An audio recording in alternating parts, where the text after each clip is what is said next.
Greetings, everyone, and welcome to this week's Mental Health Moment with Dr. Matt. In honor of Dr. Martin Luther King Jr. Day yesterday, I'd like to take a few moments to reflect upon how far we've come as a nation while considering the lengths at which we need to go moving forward. While I understand that some people had the day off for the holiday while others were working, my hope is that you are all able to find a moment to reflect upon what this day means, not only personally, but collectively.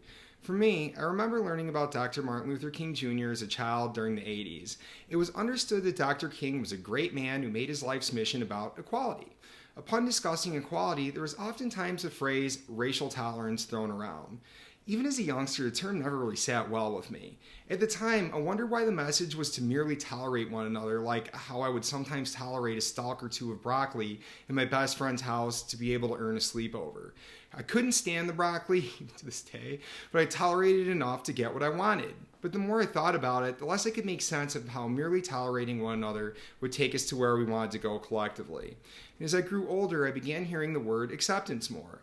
This was one I more readily adopted, as accepting one another for who they are without judgment is perhaps a much more likely path toward ultimately embracing one another. But then again, we can accept one another but still make every effort to maintain distance and remain segregated. We can all accept people, however, this doesn't necessarily mean that we care for them or want anything to do with them.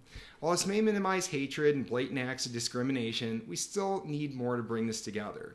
And this is where immersion comes into play. When we consider immersion, here people are interacting with one another. People may celebrate one another's accomplishments while recognizing the hardships. Here, we come together collectively. As they say, you know what you know, and you don't know what you don't know. Without immersion, we truly don't have the opportunity to embrace that of what makes people beautiful. And even beyond racial tolerance, exception, or immersion, the bigger picture is that of multicultural immersion, is there are many aspects beyond demographics, such as cultural norms or subcultural groups that make us who we are.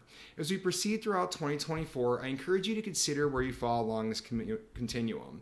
By embracing one another fully, you may not only surprise yourself with the new relationships you develop, but also come to realize the best version of yourself. Thank you.